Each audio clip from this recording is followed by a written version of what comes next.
여러분, 지난 한 주간 동안 무탈하게 잘 지내셨습니까?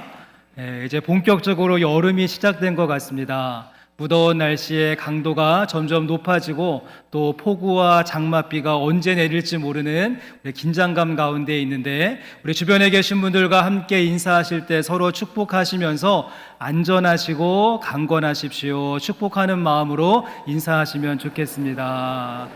여러분, 안전하시고 강건한 여름철 보내시기를 바랍니다. 오늘은 요한의 편지 6번째 시간으로서 6번째 말씀을 별명에 대한 이야기로 시작하려고 합니다. 여러분에게는 어떠한 닉네임이 있으십니까? 저는 어렸을 때 제 친구들이 저를 부를 때 엉터리 박사라고 불렀습니다. 엉터리 박사. 박사같이 무엇인가 열심히 하기는 하는데 나중에 결과를 보면 엉터리인 경우가 많아서 엉터리 박사라고 불렀던 기억이 있습니다.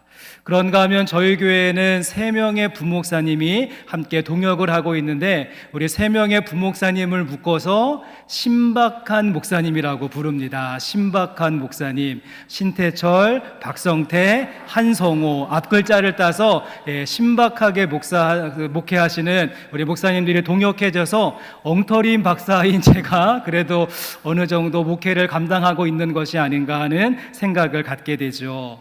이처럼 그 사람이 가지고 있는 특징을 가지고 우리는 별명을 지어서 부르게 됩니다. 저희가 함께 살펴보고 있는 이 요한일서 말씀을 기록하고 있는 사도 요한에게도 별명이 있었는데요. 이 사도 요한은 보아녹의 우레의 아들로 통하던 사람이었습니다. 아마도 성격이 불같이 급하고 이 안에 난폭하고 과격한 모습이 있어서 사람들이 요한을 보면서 Son of the Thunder, 그 사람은 우레와 번개와 천둥의 아들이야, 이렇게 불렀던 사람이 사도 요한이죠. 여러분, 그런데 이러한 별명을 가지고 있었던 사도 요한이 예수님을 인격적으로 만나고 난 다음에 그에게 새로운 별칭이 주어지는데 사랑의 사도라고 하는 호칭을 얻게 된 것입니다. 예수님의 사랑이 불같던 그의 마음에 부어지고 말씀으로 거칠고 난폭했었던 기질이 다듬어지게 되어지자 더 이상 우레의 아들이 아니라 사랑의 사도, 사랑의 사도라고 하는 모든 사람들이 흠모할 만한 새로운 별명을 얻게 되어졌습니다. 오늘은 저희가 함께 이 사도 요한의 별명뿐만 아니라 사도 요한의 가치관과 그의 기질과 삶의 목적을 바꾸어 놓았던 하나님의 사랑에 대해서 소개하고 있는, 그 하나님의 사랑에 대해서 안내하고 있는 본문의 말씀을 함께 생각해 보고자 합니다. 그런가 하면 또 하나의 별명 이야기를 하면, 여러분, 성경에 보면 별명을 가지고 있는 말씀의 장들이 있습니다. 제가 한번 문제를 내보면 믿음장은 몇 장입니까? 성경 속에서 믿음장 하면 히브리서 11장을 이야기하고요. 천국장은 몇 장인가?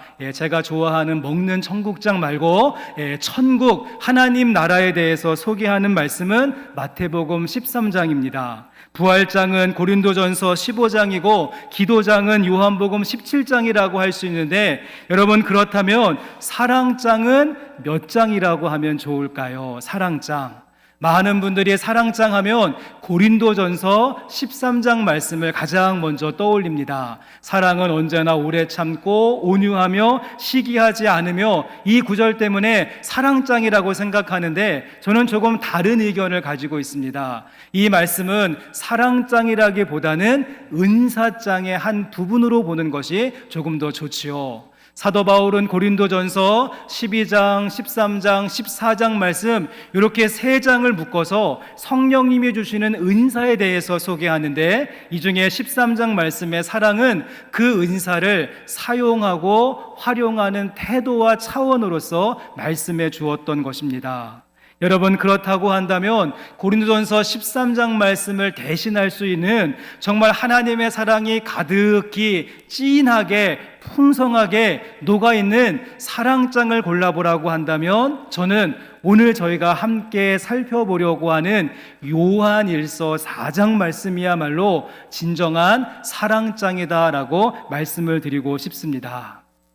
제가 일전에 한번 말씀드렸던 내용인데요. 초대교회 전승에 의하면 오늘 말씀을 쓰고 있는 사도 바울은 에베소 교회를 섬기다가 반모섬으로 유배가 되어집니다. 그리고 유배를 당하고 있었던 그 반모섬에서 하나님께서 주시는 묵시와 계시의 말씀, 저희가 금요 성령 집회마다 살펴보고 있는 요한계시록의 말씀을 받게 됩니다. 그 다음에 이 유배에서 풀려났었던 사도 요한은 다시 이제 에베소에 와서 교회를 섬기고 노년을 보내는데, 그가 이미 몸이 많이 쇠약해지고 약해졌기 때문에 혼자 걸을 수가 없었기에 사람들의 부축을 받고 들것에 실려서 예배나 모임에 참석하게 되었다라고 합니다. 그때마다 사람들이, 또 성도들이 이 사도 요한에게 설교를 부탁하거나 말씀을 요청하면 사도 바울이 언제나 되뇌이고 되풀이하고 반복하는 그러한 문장이 있었는데, 여러분, 하나님은 사랑이십니다. 서로 사랑하십시오. 하나님은 사랑이십니다. 서로 사랑하십시오. 이 말만 계속해서 반복하고 되풀이했다고 전해지고 있습니다. 성도 여러분, 오늘은 저희가 순서에 따라서 이제 진정한 사랑장이라고 할 수 있는 이 요한일서 4장의 말씀을 함께 살펴보게 될 텐데, 소망하기는 우리의 귓가와 우리들의 마음속에도 사도 바울의 나지막한 마지막 그 음성, 하나님은 사랑이십니다. 서로 사랑하십시오. 귀한 음성이 들려지는 말씀의 시간이 되기를 주의 이름으로 간절히 소망합니다.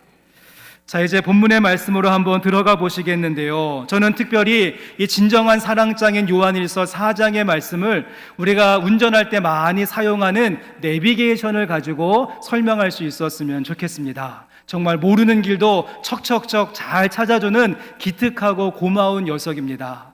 저희 아내 같은 경우는 남편의 말보다 이 내비게이션의 말을 더 신뢰해서 옆에 타고 있는 남편이 오른쪽이라고 하고 내비게이션이 왼쪽이라고 한다면 언제나 왼쪽을 선택하기 때문에 참 남편의 권위를 무너뜨린 녀석이기도 한데, 우리가 오늘은 지도에서 어떤 길을 찾아가는 이 매핑의 원리를 가지고 진정한 사랑장인 요한일서 4장의 말씀을 살펴보면 좋겠습니다.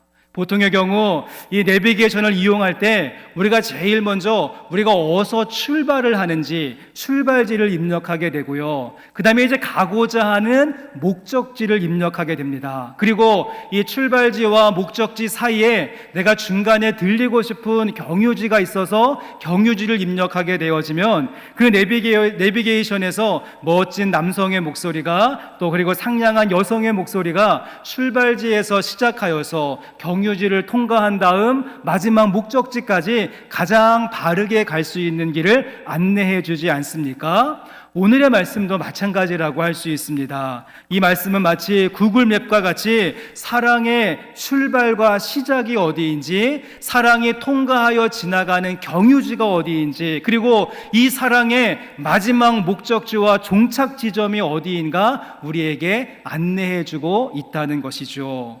여러분, 그렇다면 이제 가장 먼저 우리가 오늘 살펴보는 사랑의 출발, 사랑의 기원, 사랑의 시작 좌표가 어디인지 우리 본문 말씀 가운데 7절의 말씀 시작하는 7절의 말씀 같이 한번 읽어보도록 하겠습니다. 사랑하는 자들아, 우리가 서로 사랑하자. 사랑은 하나님께 속한 것이니 사랑하는 자마다 하나님으로부터 나서 하나님을 알고. 아멘. 여러분, 7절 말씀 중간에 보시면 사랑은 어디에 속했다라고 말합니까? 사랑은 하나님께 속한 것이니 라고 말하면서 모든 사랑의 출발과 근원은 하나님께 속해 있다, 그렇게 하나님께 속해 있는 사랑이다 라고 하는 말로 오늘 본문의 말씀의 문을 열고 있습니다. 우리가 논문을 통하여서 어떠한 자신의 주장을 펼치고자 할 때 중요한 부분이 무엇인가 하면, 내가 지금 말하려고 하는 이 논리의 근거가 어디에 있는지, 출처가 무엇인가를 이야기하는 각주와 풋노트를 달아서 충분한 근거를 만들어내야 됩니다. 오늘 말씀 가운데 사도 요한도 이제 사랑에 대해서 이야기하려고 하는데, 이 사랑이 어디에 출처를 두고 있는지, 어디에 뿌리를 두고 있고 이 모든 근원은 어디인가에 대해서 소개하며 가장 먼저 그 내용을 밝히는데, 사랑은 하나님께 속한 것이다 라고 이야기해 주었습니다. 이제 그런 다음에 이 하나님께 속한 사랑을 조금 범위를 넓혀서 우리가 잘 알고 있는 성부, 성자, 성령 삼위일체의 교리를 가지고 다시 한번 설명하는데요. 여러분 그 다음 절인 8절 말씀 보시겠습니까? 8절 말씀에 보시면 사랑하지 아니하는 자는 하나님을 알지 못하나니 하나님은 무엇이십니까? 하나님은 사랑이십니다 라고 말하면서 성부 하나님은 사랑 그 자체이신 분, 하나님은 머리끝부터 발끝까지 사랑으로 가득히 채워져 있습니다. 그러기에 하나님을 알려면 우리가 사랑을 하게 될 때 하나님을 알 수 있다라고 말하고 있지 않습니까? 그 다음 절인 9절 말씀에 보시면 이제 성자 예수님에 대해서도 이야기합니다. 하나님의 사랑이 우리에게 이렇게 나타난 바 되었으니 하나님이 독생자를 세상에 보내심은 그로 말미암아 우리를 살리려 하심이다 라고 말하면서 하나님의 사랑이 우리 가운데 증명되어지고 확증되어진 가장 선명한 것이 무엇인가 하면 예수 그리스도의 십자가의 사랑을 통하여서 우리에게 나타난 바 되었다라고 말씀하고 있는 것입니다. 여기에서 그치지 않습니다. 이번에는 13절 말씀으로 내려와 보시면 그의 성령을 우리에게 주심으로 우리가 그 안에 거하고 그가 우리 안에 거하는 줄을 아느니라. 이번에는 성부, 성자, 성령 하나님 가운데 성령님께서 우리 가운데 계심으로 말미암아 하나님의 그 사랑이 우리에게 경험케 되어지고 체험하는 일이 되어지며 손과 발로 촉감으로 만져지고 그 놀라운 사랑을 맛보아 알게 되어졌다라고 이야기하고 있는 것입니다. 성도 여러분 어떻습니까? 정말 사도 요한의 주장은 한편의 논문과 같습니다. 진정한 사랑은 하나님께 속한 것이다 라고 주장한 다음에 성부, 성자, 성령 삼위일체의 하나님의 교리를 가지고 성부 하나님은 사랑의 원천이신 분으로, 성자 예수님은 우리 가운데 사랑의 길을 놓아주신 분으로, 성령 하나님은 그 사랑이 우리 가운데 체험케 되도록 역사하시는 그런 하나님이시다, 이렇게 소개하고 있는 것입니다. 성도 여러분, 그러므로 사랑 내비게이션의 출발지, 사랑 내비게이션의 시작 지점이 어디입니까? 하나님께 속한 사랑, 다함이 없고 끝이 없고 변함이 없고 그 무엇으로도 끊을 수 없는 하나님의 사랑이 모든 사랑의 출발이요 근원이 되는 줄로 믿습니다. 여러분 한번 예전에 라디오를 많이 듣던 그 시절을 좀 회상해 보시면 이렇게 프로그램과 프로그램 막간을 이용하여서 나왔던 짧은 코너 가운데 우리의 소리를 찾아서라고 하는 그런 코너가 있었습니다. 우리의 소리를 찾아서. 이 소리는 익산에 사시는 땡땡 할아버지께서 무엇 하시는 소리입니다 라고 하는 거 여러분 다 기억이 나시죠? 이렇게 뿌리를 찾는 것이 중요하고 전통을 기억하는 것이 필요하기에 우리의 소리를 찾아서 삼천리 반도 전체를 다 팔도를 다 다니는 것처럼 여러분 우리에게 부어진 이 사랑, 지금 내가 경험하고 있고 내 안에 채워져 있는 이 사랑, 근원이 어디이고 출발이 어디인가를 우리는 짚어볼 수 있어야 된다는 것입니다.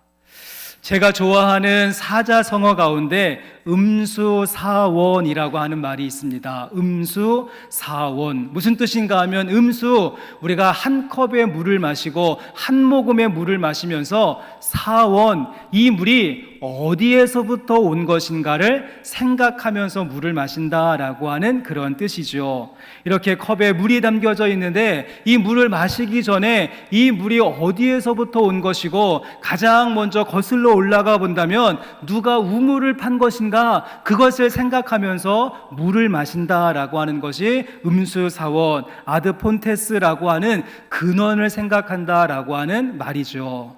이참에 물을 좀 한 잔 마시면, 여러분 물 중에 제일 맛있는 물이 어떤 물인지 아십니까? 설교하다 먹는 물이 진짜 맛있습니다. 아이고 제가 좀 설명드리기 그런데 이렇게 우리가 음수사원, 나에게 주어진 이 사랑이 어디에서부터 온 것인가, 그 출발은 하나님으로부터 시작되었다는 사실을 우리가 기억할 수 있어야 하는 것입니다. 오늘 설교 후에 함께 부를 찬양이 그 사랑 얼마나 라고 하는 찬양입니다. 다 표현 못해도 나 표현하리라, 다 고백 못해도 나 고백하리라, 다 알 수 없어도 나 알아가리라, 다 닮지 못해도 다 닮아가리라.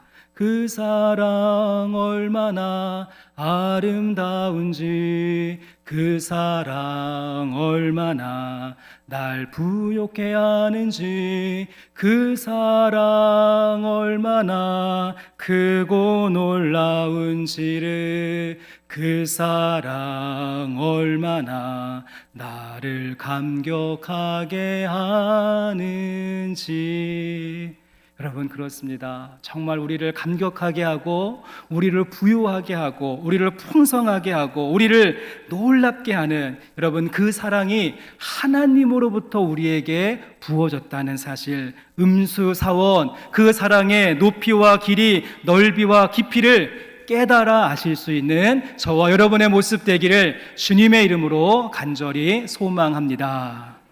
자, 그 다음으로 생각해 보고 싶은 것은 사랑의 경유지, 사랑의 출발지를 보았다면 이 사랑에 통과하는 경유지가 있는데, 오늘 본문 말씀 속에 보시면 사랑의 경유지를 소개하는 아주 중요한 단어가 하나 나오게 되어집니다. 다음 슬라이드를 보여주시면 인터넷 사이트 가운데 위드리라고 하는 사이트가 있고요. 여기에 들어가서 내가 어떠한 문장이나 어떠한 글을 입력하게 되어지면 그 글을 쭉 분석하여서 이 문장과 이 글에서 가장 여러 번 사용되어지고 많이 쓰이는 용어가 있으면 글자를 크게 보여주고, 그냥 한두 번만 사용되어지는 용어들은 작게 표현하여서 정말 이 글과 말이 강조하고 있는 내용이 무엇인가를 눈으로 보여주는 사이트인데요. 제가 이 본문의 말씀 요한일서 4장 7절부터 21절까지의 말씀을 쭉 입력해 보았더니 이러한 결과가 나왔습니다. 여러분, 가장 큰 글자가 무엇입니까? 사랑이라고 하는 말이죠. 오늘 말씀의 제목, 그래서 요한일서 4장이 진정한 사랑장이 되는 것입니다. 그런데 그 다음으로 많이 쓰여지는 용어가 있는데 그냥 쉽게 지나칠 수 있는데 어떠한 말이 있는가 하면 우리라고 하는 말, 그리고 우리가라고 하는 말, we, us라고 하는 말이 본문 말씀 속에 무려 20번씩이나 나온다는 것이죠. 여러분, 그러기에 이러한 결과가 우리에게 보여주는 내용은 무엇인가 하면, 사랑의 출발이 하나님이라고 한다면 그 사랑이 지나가고 통과하는 통로가 어디인가? 함께 예배하고 있는 우리가, 저와 여러분이 이 사랑의 통로가 되어진다라고 하는 의미가 되는 것입니다. 그런데 한 가지 안타까운 사실은 지금 너무도 많은 그리스도인들이 하나님의 사랑을 이야기할 때 나를 최종적인 목적지로 생각하는 경향이 많다는 것이죠. 그래서 내가 그 사랑을 받고 누리고 내 안에 가득히 채우면서 그 사랑에 감사하고 감격하고 영광을 돌리는 일은 참 잘하지만, 우리가 받은 바 그 사랑을 나누고 흘려보내고 공유하고 더 널리 전파하는 일에는 우리가 약화되어져 있는 모습이 아닌가. 여러분, 그래서 꼭 생각하시기를 바랍니다. 우리는 사랑의 종착역, 마지막 지점이 아니라 통과하여 지나가는 과정 속에 있다는 것. 하나님은 우리를 통하여서 그 받은 바 사랑이 공유되어지고 유통되어지고 전달되어지고 흘려보내어지기를 원하신다는 것입니다. 본문 말씀 가운데 17절 말씀을 보시면 이러한 사실이 확실해집니다. 우리 본문 말씀 가운데 17절의 말씀 같이 한번 읽어보도록 하겠습니다. 이로써 사랑이 우리에게 온전히 이루어진 것은 우리로 심판날에 담대함을 가지게 하려 함이니, 주께서 그러하심과 같이 우리도 이 세상에서 그러하니라. 아멘. 말씀 중간에 보시면 주께서 그러하심과 같이, 주님께서 그렇게 하신 것처럼 우리 예수님께서 그 하나님의 그 놀라운 사랑을 우리에게 보여주시고 확증하시기 위해서 십자가에서 모든 것을 쏟으시면서 그 사랑을 우리에게 전달해 주신 그러함과 같이, 그 다음 말씀, 우리도 이 세상에서 그러하니라. 우리도 그렇게 해야 된다는 것입니다. 우리 가운데 부어진 사랑이 있다라고 한다면 그 주님께서 그렇게 하심과 같이 우리도 세상에서 그러하니라. 내가 사랑의 수혜자가 되었다라고 한다면 그 다음 스텝 우리는 그렇게 해야 된다는 것입니다. 그러기에 하나님의 사랑은 내가 종착역이 아니라 우리는 지나가는 간이역에 불과하다는 것입니다. 여러분, 그러기에 달리는 하나님의 사랑의 열차를 여러분 앞에서 멈추게 하려고 하지 마십시오. 잠깐 내 앞에 정차할 수는 있겠지만 주님께서 보내시고 말씀하시고 명령하시는 그 어떤 곳을 향하여서 그 누구를 향하여서 우리는 새로운 정거장으로 삼고 그 하나님의 사랑의 열차가 계속해서 달릴 수 있도록 하는 것이 우리에게 주어진 역할이요 사명이 되는 것입니다.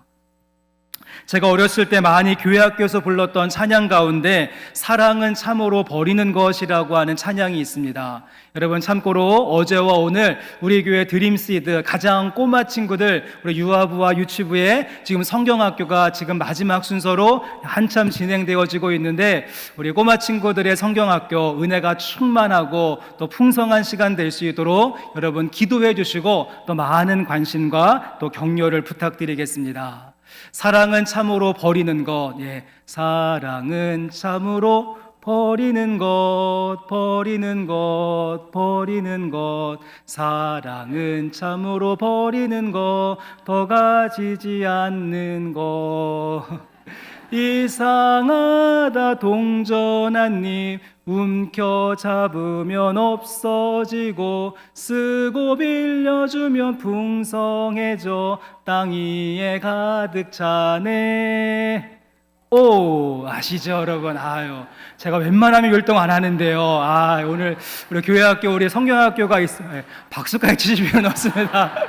오늘 성경학교가 있어가지고 제가 유튜브를 보고 열심히 연습을 했습니다. 사랑은 어떻다고요? 우리가 나누고 버리고 흘려보낼 때 움켜잡으면 없어지겠지만 쓰고 빌려주고 나누면 이 땅에 가득한 것이 우리 하나님의 사랑입니다. 저와 여러분은 사랑의 경유주입니다. 우리의 모습이 아름다운 발걸음이 되어줘서 내가 받은 그 사랑만큼 그 사랑이 필요한 누군가에게 흘려보낼 수 있는 사랑의 유통자가 되시기를 주의 이름으로 간절히 소망합니다. 이제 그렇다면 세 번째로 우리가 지금 사랑의 흐름을 보고 있는데요. 사랑의 출발, 사랑의 경유지, 마지막 이제 그러면 사랑의 마지막 도착 지점, 사랑의 데스티네이션은 어디인가? 우리 이제 본문 말씀 마지막 절인 20절과 21절의 말씀 우리 함께 읽어보시면서 사랑의 목적지가 어디인가 확인해 보도록 하겠습니다. 누구든지 하나님을 사랑하노라 하고 그 형제를 미워하면 이는 거짓말하는 자니 보는 바 그 형제를 사랑하지 아니하는 자는 보지 못하는 바 하나님을 사랑할 수 없느니라. 우리가 이 계명을 주께 받았나니 하나님을 사랑하는 자는 또한 그 형제를 사랑할지니라. 아멘. 말씀은 계속해서 우리를 코너로 몰고 갑니다. 너희가 정말 하나님의 사랑을 받았다라고 한다면, 너희가 하나님의 사랑을 체험했다면, 너희가 하나님을 향하여서 사랑합니다 고백한다라고 한다면 우리가 가만히 있으면 안 된다는 것이죠. 하나님을 사랑한다라고 고백해놓고 삶 속에서 형제를 사랑하지 못한다면 그것은 진실된 사랑이 아니라고, 그리고 하나님을 눈에 보이는 형제를 사랑하지 못하면서 어떻게 눈에 보이지 않는 하나님을 사랑할 수 있겠는가? 그러면서 우리에게 주시는 사명과 말씀은 또한 그 형제를 사랑할지니라. 오늘 본문 말씀에 이 요한일서 4장 말씀, 진정한 사랑장의 가장 마지막 구절, 마지막 문장은 또한 그 형제를 사랑할지니라. 하나님을 사랑하는 자는 또한 그 형제를 사랑할지니라. 이 말씀으로 오늘 말씀이 맞춰지고 있습니다. 여러분, 그러기에 사랑의 처음의 출발은 하나님께 속한 사랑, 그 사랑을 이야기했다면 요한일서 4장 말씀의 가장 마지막에는 우리의 최종적인 사랑의 목적지, 형제를 사랑해야 된다라고 하는 말씀으로 마무리되어지고 있습니다. 그런데 오늘 말씀의 한 가지 아쉬운 점은 이렇게 4장 말씀이 목적지가 형제라고 하는 말만 언급할 뿐이지 이 형제가 구체적으로 누구인지 어떠한 사람인지 어떠한 형편 가운데 있는지에 대해서는 우리에게 알려주지 않는다는 것입니다. 아마도 이 말씀을 묵상하는 사람에게 이 말씀을 읽고 나도 사랑해야 되겠다, 내가 경유지임을 알고 목적지로 가겠다라고 마음먹은 사람들이 고민해보고 생각해보고 따져보고 다시 한번 그 형제가 누구인가를 생각하라고 우리에게 숙제로 주신 것과 같은 소감과 느낌으로 다가오는 말씀이죠. 여러분, 그러기에 한번 고민해 보시고 생각해 보시기를 바랍니다. 내가 이 사명을 가지고 사랑해야 되는 형제가 누구인가? 여러분, 소망하기는 가장 먼저 여러분의 가족을 사랑하실 수 있기를 바랍니다. 여러분의 남편, 여러분의 아내, 여러분의 부모님, 우리들의 자녀를 사랑할 수 있어야 됩니다. 가장 가까이에 있는 내 가족도 사랑하지 못하는데 내가 나가서 누구를 사랑한다라고 외치는 것은 거짓된 사랑이고 누군가에게 보여주기 위한 쇼잉에 불과할 것입니다. 여러분, 사도 바울이 이렇게 이야기했습니다. 로마서 9장 1절부터 3절까지의 말씀을 보시면 로마서 9장 1절과 3절이 사도 바울의 진심의 마음이었습니다. 내가 그리스도 안에서 참말을 하고 거짓말을 아니하노라. 나에게 큰 근심이 있는 것과 마음에 그치지 않는 고통이 있는 것은 내 양심이 성령 안에서 나와 더불어 증언하노니 나의 형제 곧 고륙의 친척을 위하여 내 자신이 저주를 받아 그리스도에게서 끊어질지라도 원하는 바로다. 사도 바울의 마음속에 큰 근심과 그치지 않는 고통이 있었는데, 여러분, 사도 바울이 이방인의 사도라고 해서 이방인들에 대한 마음이 가득할 줄 알았는데 사도 바울의 진심은요, 그 마음속에 있는 고통과 그치지 않는 근심은 나의 형제, 나의 고륙, 나의 친척, 내 가족에 대한 마음, 내가 하나님의 그 뜨거운 사랑을 경험하고 나니까 그 사랑이 없는 가족들을 볼 때 안타까운 마음이 들었던 것이고, 심지어 내가 그리스도의 사랑에서 끊어지고 내가 저주를 받을지라도 나 대신에 구원만 받고 하나님의 사랑을 알 수 있다면 내 고륙과 친척과 형제가 그렇게 되었으면 좋겠다라고 고백하고 있는 여러분, 사도 바울의 심정이 느껴지십니까? 우리도 그와 같은 모습으로 내 안에 사랑이 부어졌다면 가장 먼저 가족을 사랑할 수 있어야 되죠. 그리고 한 걸음 더 나가서 우리가 교회라고 하는 공동체 안에서 만나는 믿음의 식구들도 우리의 가족이고 더 나가서 형제와 자매라고 말씀드릴 수 있을 것 같습니다.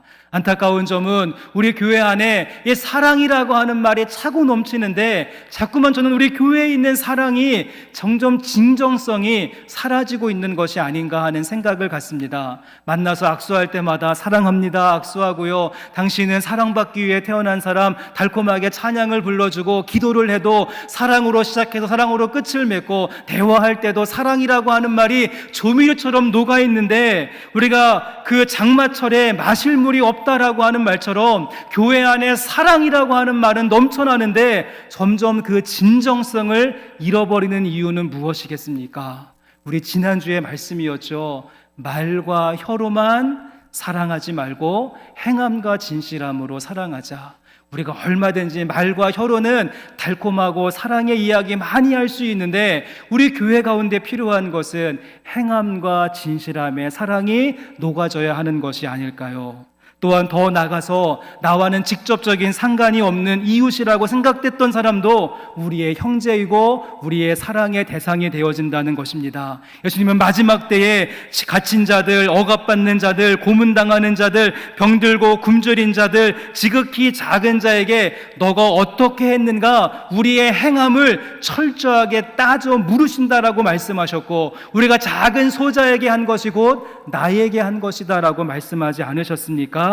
여러분, 그러기에 나와 상관없다라고 지나쳐봤던 그 사람이 오늘 말씀하시는 형제임을 기억하면서 작은 자에게 냉수 한 그릇 대접하고 복음을 받지 못한 자를 위해서 기도하고 억압과 고통 가운데 있는 사람들을 향하여서 중보기도하고 배고프고 헐벗은 이웃을 향하여서 사랑을 실천하고 녹여내게 되어질 때 저와 여러분의 모습이 오늘 이 시대 가운데 우레의 아들이 아니라 사랑의 사도라고 하는 별명으로 불려지게 될 줄로 믿습니다. 제가 얼마 전에 이제 한국에서 강연을 제일 잘한다라고 평가를 받고 있는 이 김창옥 대표라고 하는 사람의 그 강연을 제가 인터넷을 통하여서 한번 들었는데요.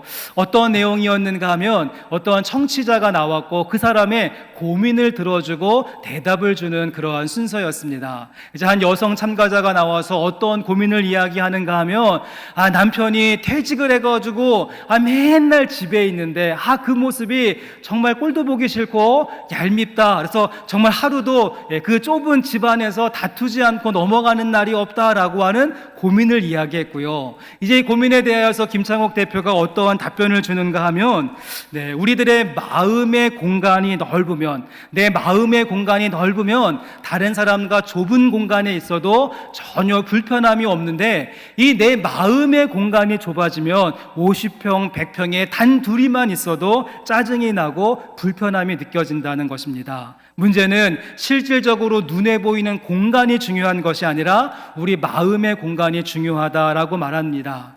이 여성도 그런 이야기 아닙니까? 마음의 공간이 좁아지니까 남편의 숨소리만 들어도 화가 나고 발자국 소리만 들어도 짜증이 나고 우걱우걱 밥 먹는 모습만 지켜보고 있어도 막 화가 치밀어 올리는 그런 모습. 그래서 이 강연 속에서 어떻게 할 때 우리들의 마음의 공간을 넓힐 수 있는가, 그 방법을 설명하는데 이 김창옥 대표가 우리나라에서 사진작가로 유명한 배병호 선생의 사진 찍는 법을 이야기합니다.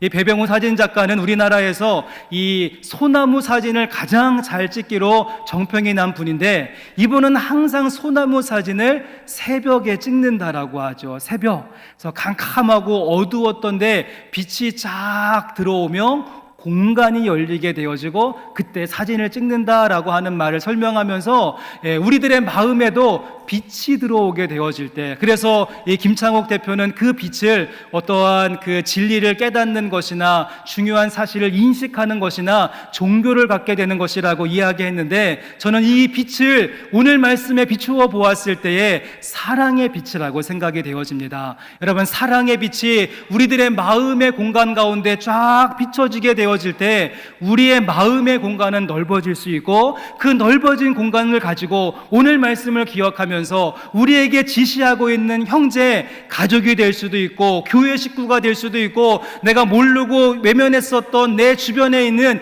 이웃들이 될 수도 있는데 우린 그 사람들에게 사랑의 모습으로 다가갈 수 있다는 것입니다. 어떨 때요? 그 출발한 하나님의 사랑이 내 안에 빛을 비추어 주실 때 우리의 마음의 공간이 넓어지고, 그렇게 함으로 말미암아 사랑하지 못하던 가족들을, 껄끄러운 관계에 있었던 교우들을, 관심이 없었던 이웃들을 진심으로 사랑하게 될 줄로 믿습니다. 이제 말씀을 마치겠습니다. 우리가 잘 알고 있는 말씀, 사도 바울은요, 믿음과 소망과 사랑, 이 세 가지는 항상 있을 것인데 그 중에 제일은 무엇입니까? 사랑이다라고 이야기해 주었죠. 그러면 왜 믿음, 소망, 사랑 세 가지 가운데 사랑이 제일인가? 미국권에서 사용하는 그러한 찬송가, 복음성가 가운데 이러한 가사가 있습니다. 마지막으로 보여주시면, 믿음은 실체가 되어 사라지고 소망은 기쁨이 되어 비워지며 사랑은 하늘에서 더 밝게 빛나리라 라고 하는 가사이죠. 믿음이라고 하는 거 뜨겁지만 우리가 그 믿음의 대상, 믿음의 실체를 마주하게 되어지면 그 믿음은 완성되어지게 사라지는 것이고요. 우리가 어떤 날 사모하고 또 소망하지만 그 소망하는 날이 마침내 이루게 되어지면 그 소망은 기쁨 가운데 비워지게 될 것입니다. 하지만 마지막 남아있는 사랑은 더욱더 풍성하게 영원히 하늘에서 밝게 빛난다라고 하는 이야기입니다. 소망하기는 우리가 오늘 진정한 사랑장인 요한일서 4장 말씀을 살펴보셨는데 그 출발이 하나님께 속해 있음을, 그리고 우리는 그 사랑의 경유주임을 기억하시면서 그 사랑이 우리들의 마음에 비추어져서 공간이 넓어지고 주님께서 말씀하시는 형제를 사랑함으로 나아가실 수 있는 오늘 이 시대에 사랑의 사도가 되시기를 주의 이름으로 간절히 축원합니다. 우리 함께 찬양 드리는 시간 가졌으면 좋겠습니다. 다 표현 못해도 나 표현하리라, 다 고백 못해도 나 고백하리라, 다 알 수 없어도 나 알아가리라, 다 닮지 못해도 닮아가리라. 우리의 믿음의 고백을 담아서 우리 가운데 사랑이 흘러오고 있는 은혜를 체험하시면서 우리 같이 찬양 드리시고 말씀 기억하시면서 기도하는 시간 갖겠습니다.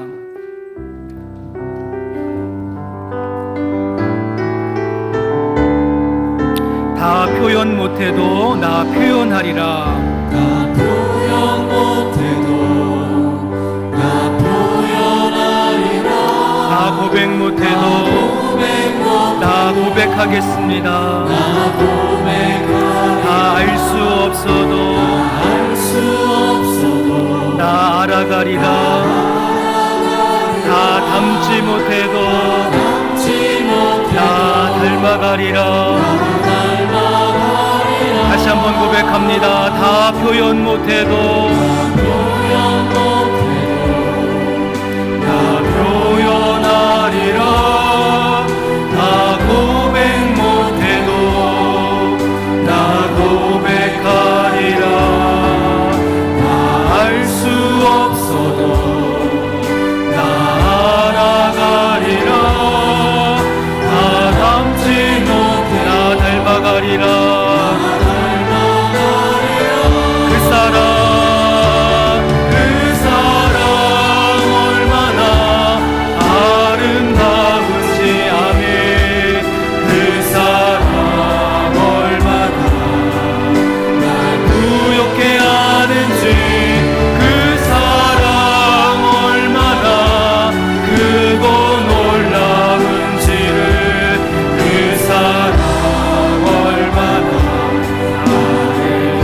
다시 한번 고백합니다. 그 사랑 얼마나, 그 사랑 얼마나 아름다운지. 그렇습니다. 그 사랑 얼마나 우리를 부욕해 합니다. 그 사랑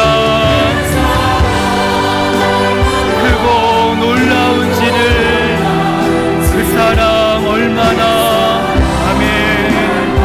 나를 감격하게 하는지. 우리 마지막으로 고백하며 나갑니다. 그 사랑, 그 사랑 얼마나 아름다운지. 그 사랑 얼마나 날 부욕해 하는지. 그 사랑 얼마나 크고 놀라운지를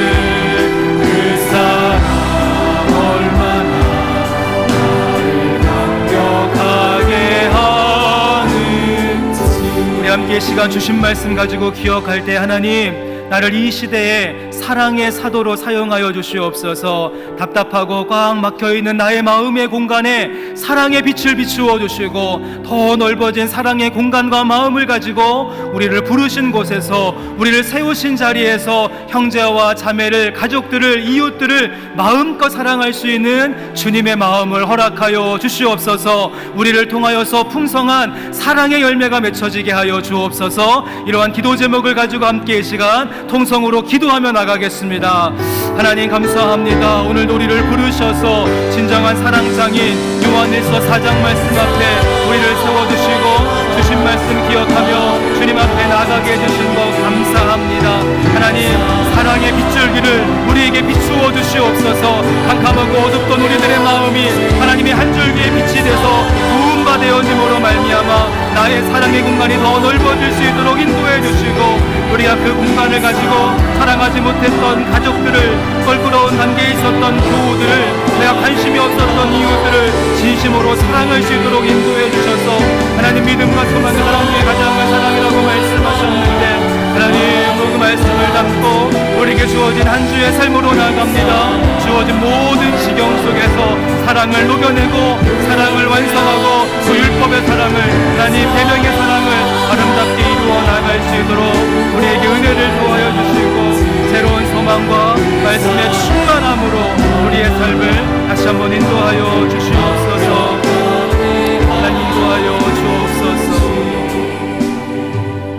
사랑과 은혜의 하나님, 오늘 우리로 하여금 가장 진정한 사랑장인 요한일서 4장 말씀 앞에 우리의 걸음을 세워주시고 사랑의 빛을 비추어 주셔서 캄캄하고 어둡던 우리들의 마음의 공간이 사랑의 빗줄기를 통하여서 넓어지게 해주시니 감사를 드립니다. 새로운 사랑의 마음의 공간을 가지고 사랑하지 못했던 가족들을, 껄끄러운 관계 속에 있었던 교우들을, 관심이 없었던 이웃들을 사랑하며 가장 선한 열매, 사랑의 열매를 맺어가는 한 주의 삶으로 인도하여 주시옵소서. 우리의 모습이 우리의 아들이 아니라 사랑의 사도로 쓰임받기를 원하오니 주님의 놀라운 사랑을 우리 가운데 부어주시고 한 주간에 내가 사랑해야 될 사람들 많이 만날 수 있도록 인도해 주시며 그들에게 그 사랑 나누고 흘려보낼 수 있는 유통자의 삶을 살게 하여 주옵소서. 거룩하신 예수님의 이름으로 감사하며 기도합니다. 아멘. 이제 모두 일어나셔서 우리 마지막 파송의 찬송 하나님의 부르심 함께 찬양 드리겠습니다. 날 부르신 뜻 내 생각보다 크고 날 향한 계획 나의 지혜로 측량 못하나 가장 좋은 길로 가장 완전한 길로 오늘도 날 이끄시니 다시 한번 고백합니다. 날 부르신 뜻